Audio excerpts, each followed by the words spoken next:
Bismillahirrahmanirrahim. Assalamualaikum warahmatullahi wabarakatuh.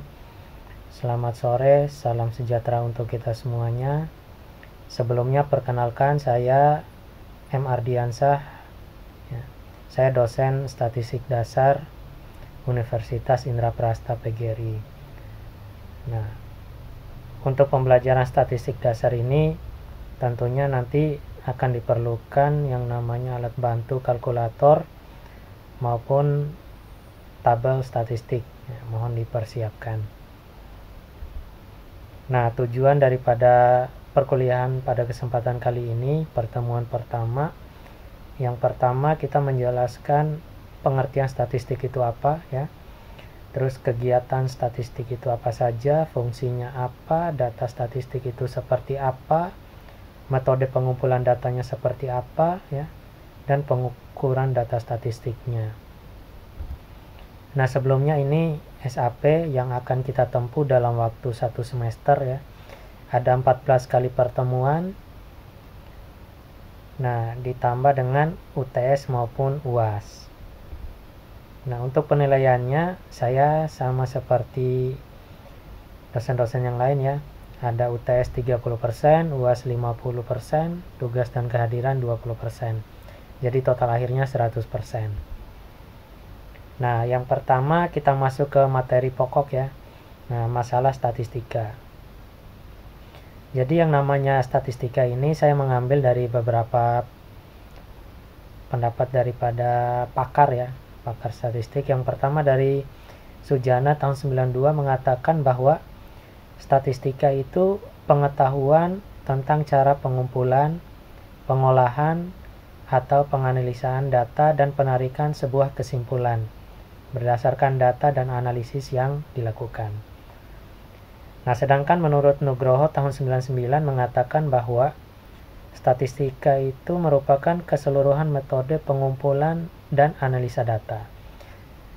Dan yang ketiga saya mengambil menurut Darminto tahun 2000.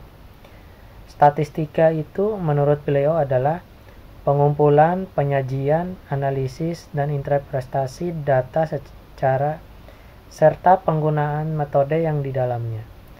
Ya, yang dimaksud di sini adalah metode-metode statistik ya, seperti ANOVA ya, seperti regresi dan lain sebagainya untuk memperoleh sebuah kesimpulan atau konklusi. Nah, fungsi statistika itu ya, ini salah satunya membantu memutuskan data apa yang diperlukan, bagaimana data dikumpulkan, disajikan, dianalisa, dan diinterpretasikan sehingga membantu menemukan sebuah kesimpulan yang sebaik mungkin. Nah, itu fungsinya. Selanjutnya, nah ini beberapa fungsi ya daripada statistika itu. Yang pertama menjelaskan hubungan antar variabel yang akan kita teliti ya. Yang kedua membuat keputusan yang jauh lebih baik. Yang ketiga mengatasi perubahan-perubahan ya. Dan yang keempat masih banyak manfaat-manfaat lainnya. Adapun tahap-tahap daripada statistika ini, yang pertama yang harus kita lakukan, kita harus mengumpulkan data. Yang kedua, setelah kita mengumpulkan data, ya kita susun data itu ya. Nah, yang ketiga kita sajikan data tersebut.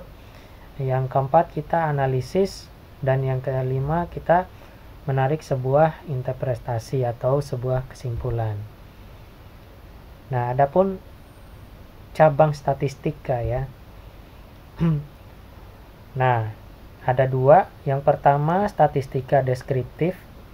Yang kedua adalah statistika inferensi atau induktif ya.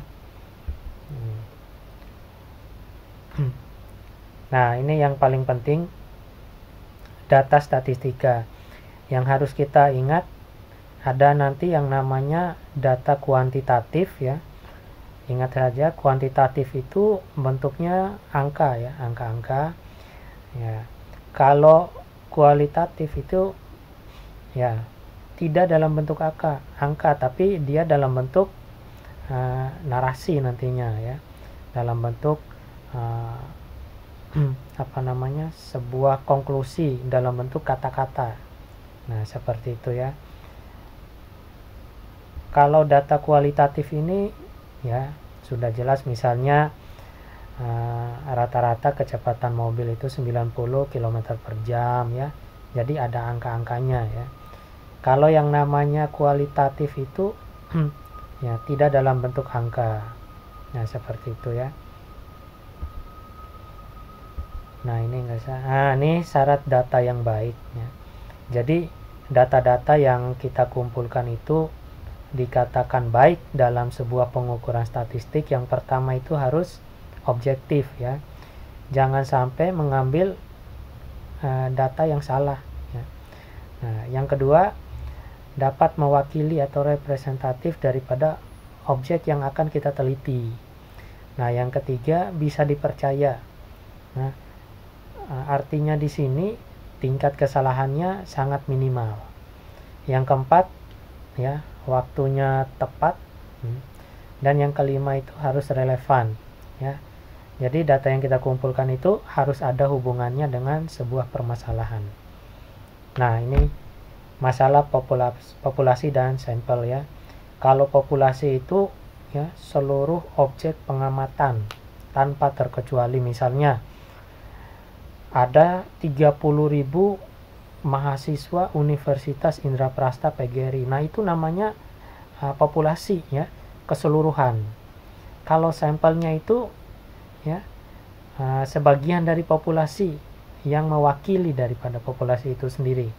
Contohnya dari 30.000 mahasiswa Unindra ya, 30 orang mendapatkan beasiswa misalnya, seperti itu.